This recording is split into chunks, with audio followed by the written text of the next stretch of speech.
In the last week of September 1901, a 58-year-old electrical contractor named Edmund Farrow climbed a service ladder inside the base of the electric tower in Buffalo, New York, and pressed his hand flat against the inner wall of the foundation chamber. He had been called in to check a junction box. He never found it. What he found instead, according to a brief account he gave to his son-in-law nearly 2 decades later, an account transcribed by hand in a notebook that passed through 2 estate sales before reaching a private collector in Rochester, was a set of copper-clad iron plates arranged in a pattern he had never seen in 40 years of electrical work, radiating outward from a central shaft that descended into black water somewhere below the floor. He pressed his hand against one of the plates. The vibration, he said, traveled up his arm and into his jaw. He said it felt like being near a church bell that no one was ringing. He described the smell as the smell before lightning. He climbed back down. He filed no report. He told no one except his son-in-law, and he told him only once, and he made him swear not to speak of it while there were still people living who had been there.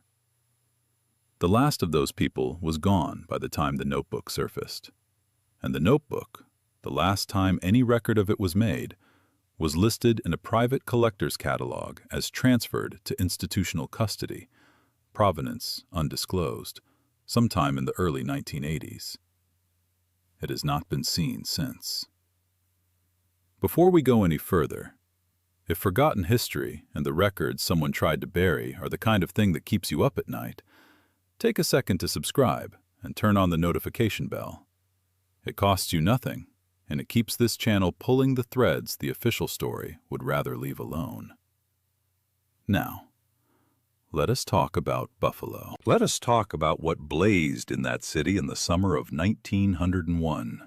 Who built it, how they powered it, and, perhaps most importantly, why, within 8 months of the day it opened, every single structure was gone. The copper had been purchased by a company that no longer existed, and the ground had been smoothed over and planted with grass so that children could run across it on their way to the lake. The official history of the Pan-American Exposition is a story told in centennial pamphlets and commemorative bronze, and it has the cheerful confidence of a story that has never been seriously questioned. The exposition opened on the 1st of May, 1901, on 350 acres at the northern edge of Buffalo, New York, and it was, by the measurements the newspapers used, the most electrically spectacular event in the history of the world to that point. 121 buildings in Spanish Renaissance style, their facades painted in graduated colors from ivory to deep gold, surrounded an artificial lagoon. More than 40,000 electric lamps covered the centerpiece tower alone. Working hydroelectric demonstrations ran day and night. Official attendance over the 6 months of the fair was somewhere above 8 million visitors, who stood night after night, looking at white towers blazing at a brilliance no city anywhere on Earth could match. The official program called it the City of Light. The newspapers ran out of superlatives by June and simply printed the photographs, which speak for themselves even now. This is the part where the official account becomes interesting, which is to say, this is the part where the official account stops adding up. The total electrical consumption of the Pan-American Exposition at peak operation, these figures appear in the technical literature of the period, in engineering trade journals and committee reports, was somewhere in the range of 50,000 kilowatts during its largest nighttime displays. Hold that figure. 50,000 kilowatts, delivered reliably, night after night, at a time when the entire electrical infrastructure of the city of Buffalo, the streetcars, the grain mills, the steel fabricators, the domestic lines only recently strung through the better neighborhoods, consumed somewhere between 15 and 20,000 kilowatts on a heavy industrial day. The exposition did not tap the Buffalo City grid. The city grid, by every technical assessment of its capacity in that year, could not have sustained the additional load. What powered the City of Light was, according to the official record, a transmission line running 22 miles from the Adams Hydroelectric Station at Niagara Falls. And that is true. The Niagara transmission is real, documented, celebrated, one of the genuine engineering achievements of the age. But the Niagara transmission line, as of 1901, operated at a capacity that its own operators, the Cataract Construction Company, in annual reports published between 1898 and 1902, described in terms difficult to reconcile with what the exposition was consuming on its largest nights. When you sit down with the output figures and the consumption figures and subtract one from the other, there is a remainder. Not a dramatic one, but a persistent one. A gap that sits in the record and will not close and has never been satisfactorily explained. Something else was contributing to the power that lit Buffalo in the summer of 1901. And the most unsettling possibility, the one the official record carefully declines to entertain, is that the something else was the buildings themselves. To understand that claim, you need to understand what the buildings of the Pan-American Exposition actually were. The construction method used throughout, called staff, a mixture of plaster of Paris, cement, and hemp fiber cast over wooden armatures and iron frameworks, produced structures indistinguishable from marble at a distance of 20 feet and hollow at the core. A column 3 feet in diameter and 60 feet tall was, in staff construction, essentially a tube. A cornice running the length of a building facade was a continuous channel. The network of hollow structural elements running through a single exhibition building represented miles of enclosed interior space running continuously from the basement to the roofline. Miles of enclosed, connected interior space. And in the exposition buildings at Buffalo, that space was not empty. 3 independent engineering visitors to the Pan-American Exposition noted, in accounts that survive in various states of completeness, that the hollow structural elements of the major buildings appeared to be lined with a metallic material. The most specific account appears in a brief article published in the September 1901 issue of the American Electrical Engineer, a short-lived trade journal that folded the following spring. The article is bylined with the initials E.H.M., and no further identification of the author has been established. It describes, in careful technical language, what the author calls a Faraday-type distributed channeling configuration built into the hollow structural elements of at least 3 of the exposition's major buildings, and characterizes the design as consistent with an intentional system for directing electromagnetic energy along specified pathways through the structure. Intentionally, that word appears in a trade journal about a temporary fair building. The article was never reprinted, never indexed in any standard bibliography of early electrical engineering literature, and exists today in a single physical copy held in the collections of the Buffalo and Erie County Historical Society, cataloged but not digitized, in a box labeled Miscellaneous Trade Literature pre-1910. One copy of an article describing copper-lined hollow walls in a building consuming more power than its official supply should have allowed. The third account is the one that traveled furthest before disappearing. A German electrical engineer visiting the exposition on behalf of the Siemens concern, his name appears in the German technical press of that year as Wilhelm Hartmann, though no further record of him exists, submitted a report to his superiors in Berlin describing the exposition's electrical systems in terms that went considerably beyond what Westinghouse had published. The report described the low-frequency resonant signature of the electric tower as consistent with a tuned oscillatory circuit operating at a scale Hartman said he had not previously encountered outside of theoretical literature. The report surfaced in a collection of pre-war German industrial documents auctioned in Frankfurt in 1973. The lot was purchased by an unnamed institutional buyer. It has not been seen since.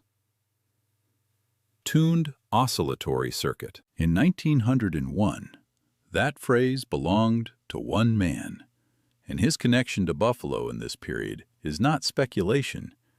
It is documented, established history. Nikola Tesla had changed the world once already by the time the Pan-American Exposition opened.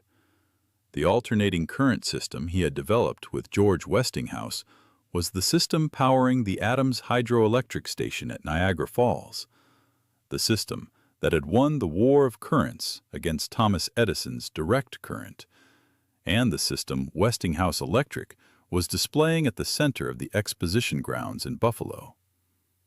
Tesla was the architect of the power that came down the wire from the falls. But in the summer of 1901, he was not in Buffalo admiring his monument. He was 90 miles to the east, on the north shore of Long Island, building something that would have made Niagara look like a gas lamp. Wardenclyffe, the tower rising from the potato fields near Shoreham, New York, was not, Tesla insisted in correspondence and patent filings, a wireless telegraphy station.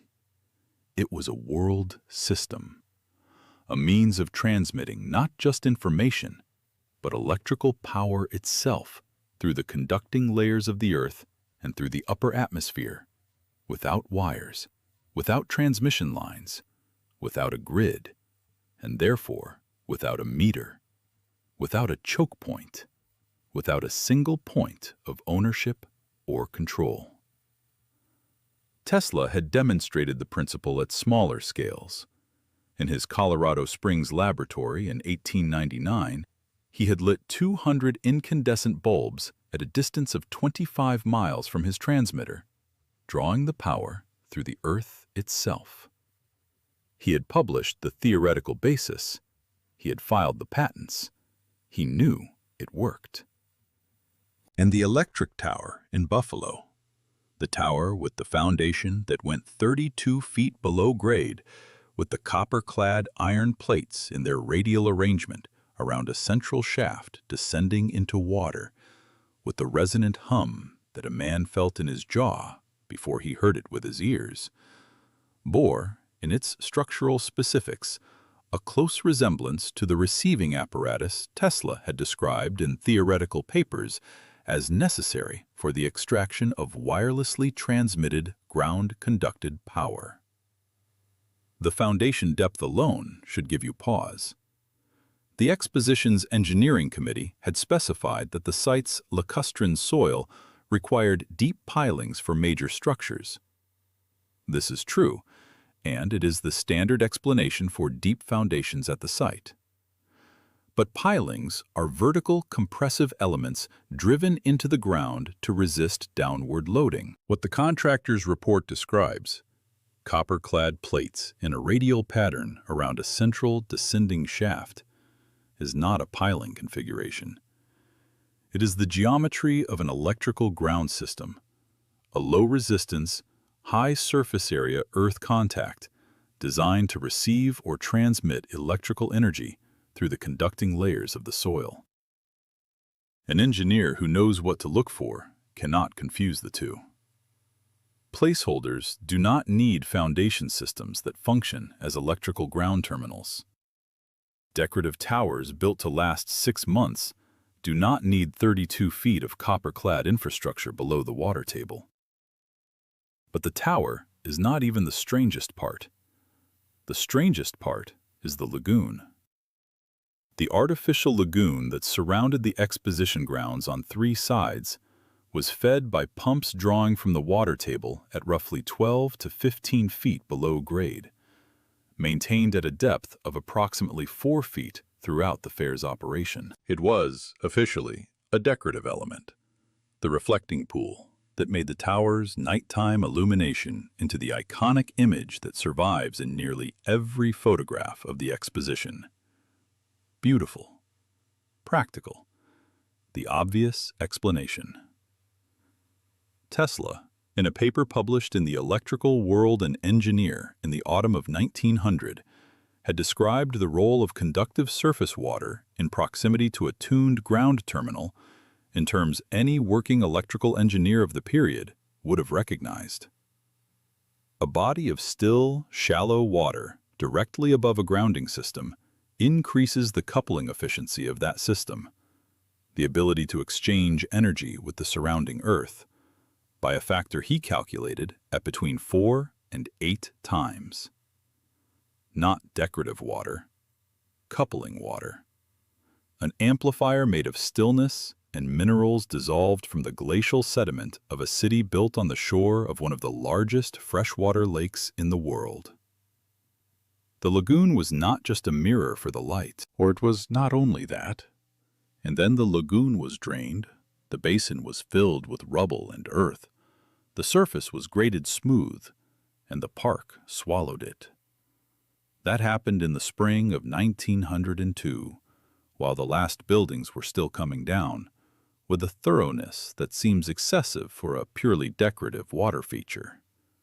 You drain a fountain, you do not systematically excavate and refill a lagoon, unless you have a reason to ensure that what is underneath it is no longer accessible.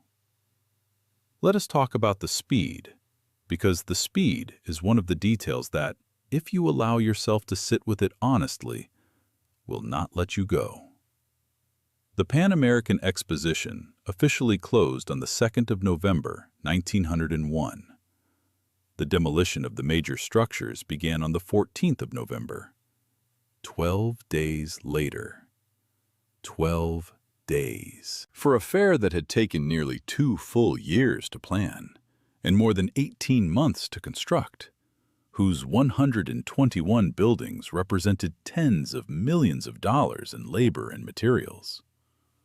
The decision to begin demolition was made so quickly that at least one member of the exposition's own board appears to have been taken by surprise.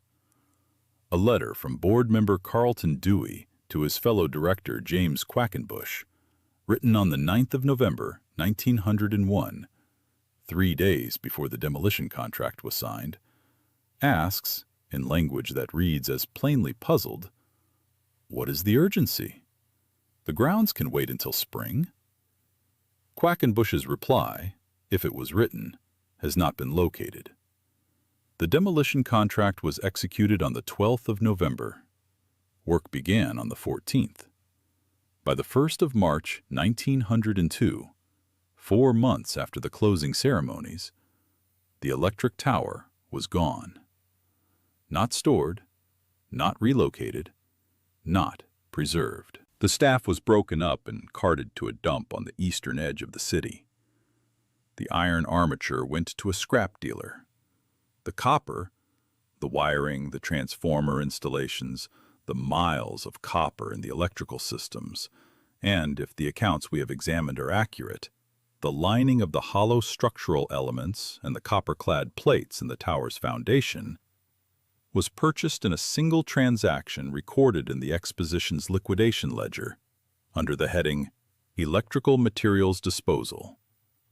The purchaser is listed as C.B. Atwater and Company of New York City.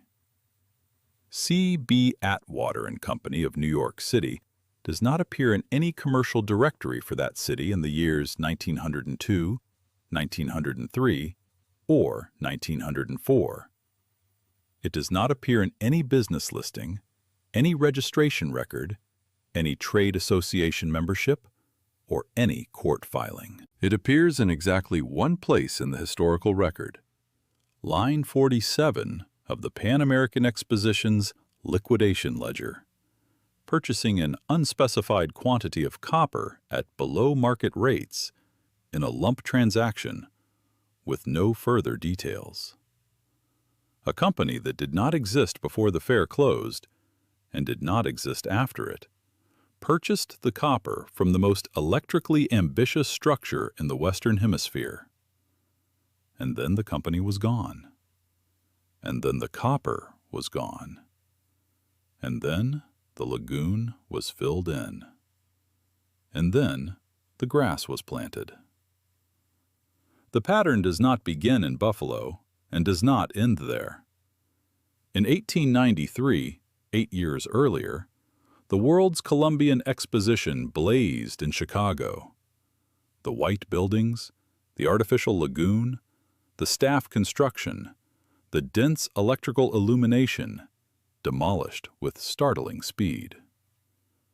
The Manufacturers and Liberal Arts Building at Chicago was, for the single summer it stood, the largest enclosed structure in the history of the world, demolished within 8 months of closing, so completely that within 2 years no physical trace remained. Daniel Burnham, who designed the Chicago Fair's general plan, left one detail in a professional letter published in a limited architectural monograph in 1931, and never, to this channel's knowledge, reproduced in any mainstream account.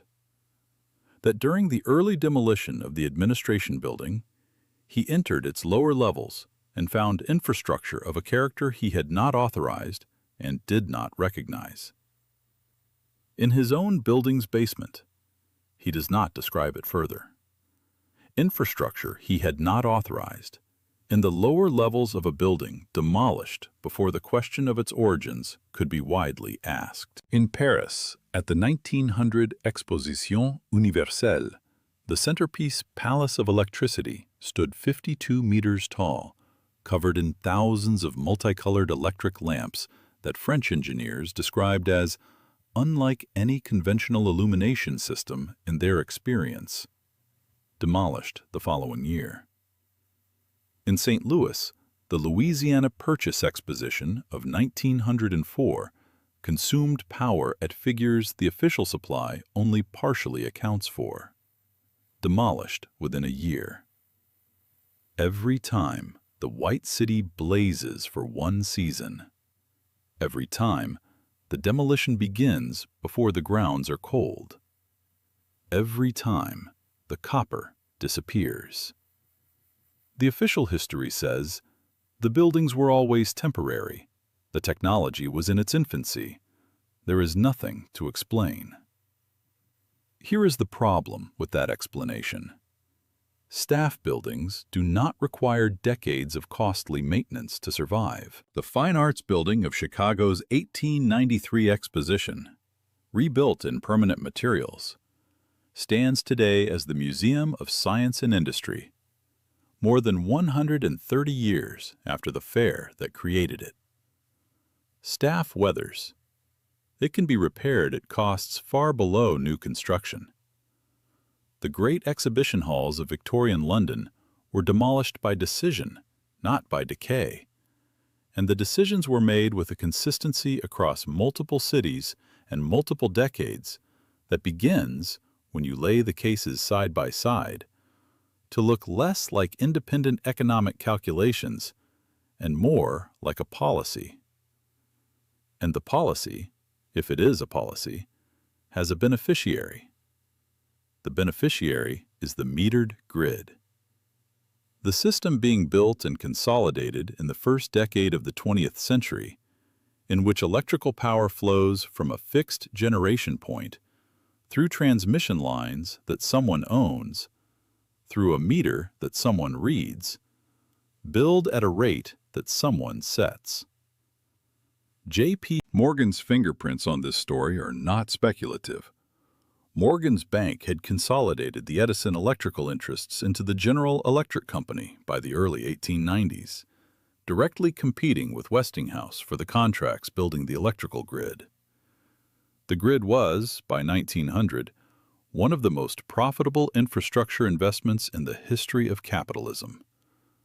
What Morgan was opposed to was any alternative to it. Morgan had partially funded the Wardenclyffe Tower on Long Island, believing, or choosing to believe, it was a wireless communications station. When he began to understand that what Tesla was actually building was a free energy transmission system, he withdrew his funding and, according to accounts Tesla gave to associates in later years, made private inquiries to ensure other investors would not proceed. The Wardenclyffe Tower was never completed. Seized for debt in 1915, it was demolished in 1917 under a government order citing concern that enemy agents might use it as a navigational aid.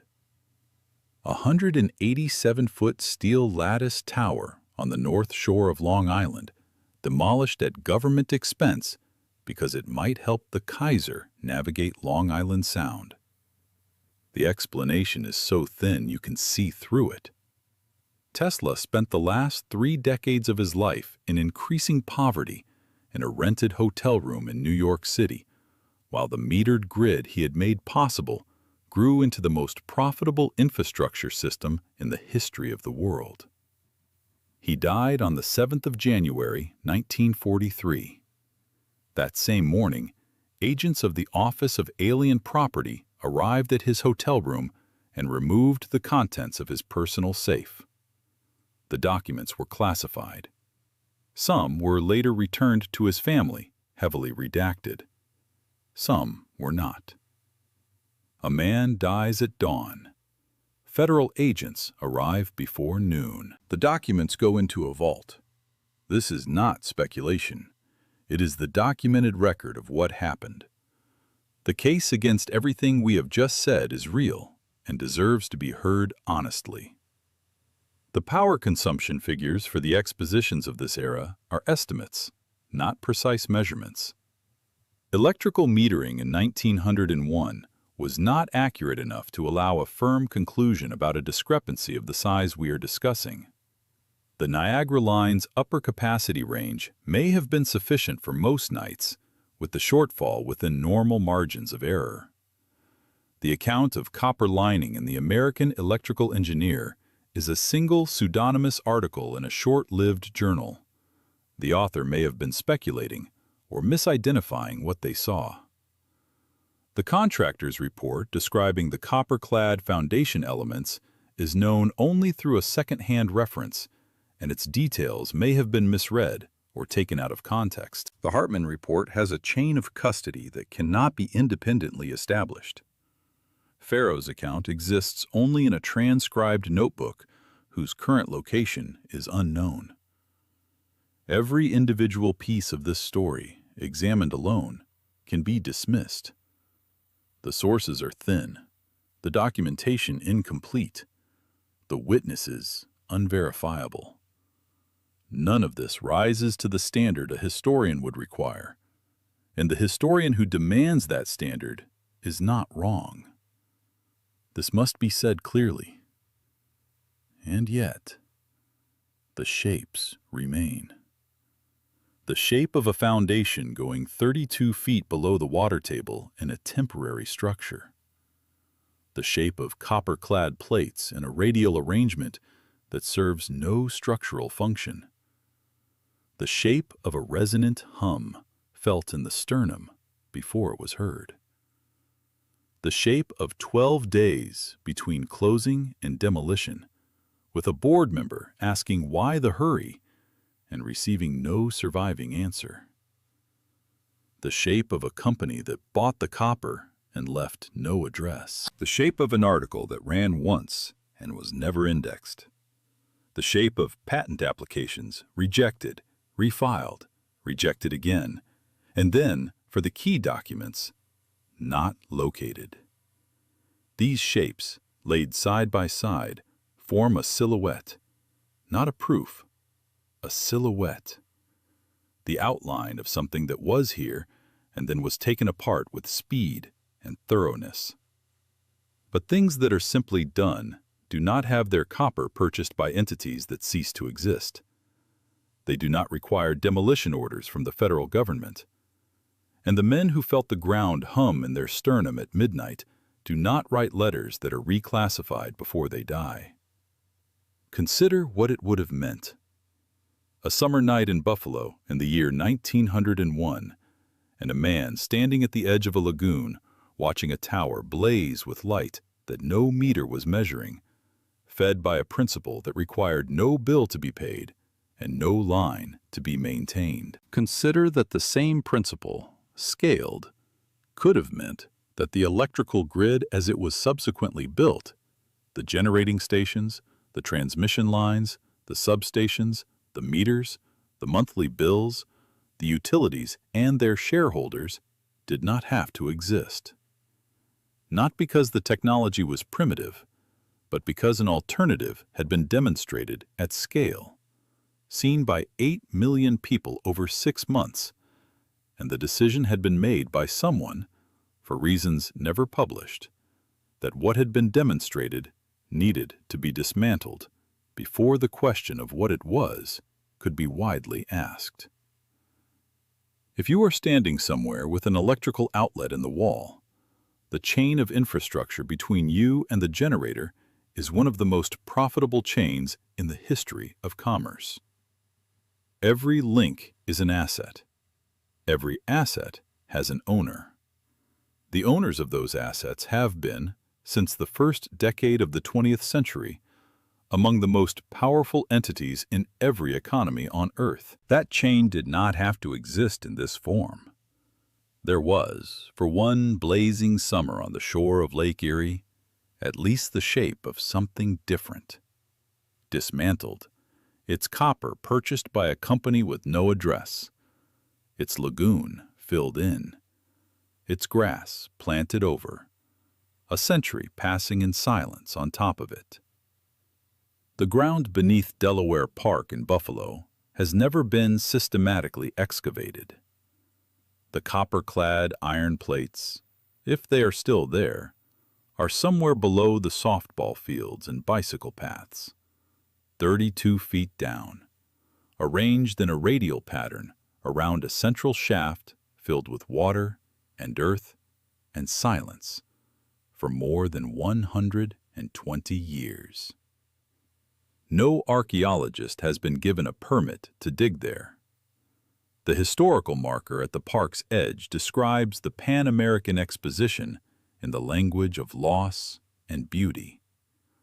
The wonders that once stood here, the light that once blazed, the summer that cannot return. There is no plaque about the foundation. There is no educational display about the copper. Nothing on any official surface about the hum that a man felt in his jaw before he heard it with his ears. But somewhere in the collections of the Buffalo and Erie County Historical Society, in a box marked Miscellaneous Trade Literature, pre-1910, there is a journal. In that journal, there is an article with the byline E.H.M. Publication date September 1901, describing in careful technical language a system built into the bones of a city that blazed for 6 months and was taken apart before anyone could ask what it was. Never reprinted, never indexed, never cited. One copy. And in a notebook that passed through 2 estate sales and whose current location is listed in the last record of it as transferred to institutional custody, Providence undisclosed, a man transcribed the memory of an electrical contractor who pressed his hand against a copper plate at the bottom of the most famous tower in America and felt, in his jaw and his chest, the frequency of something that was not supposed to be there. He told only one person. He made that person swear. The oath held until everyone who had been there was gone. Then the notebook entered the circuit, and the circuit went dark. If this is the kind of history that makes you want to stay awake a little longer, share this with someone who is still asleep. Leave in the comments the question you cannot stop sitting with. You have come this far because you understand that the floor of the story we were given is not solid, and that the things taken apart quickly and buried carefully are not always the things that were finished. There is one final detail, and it is small, and it has no explanation.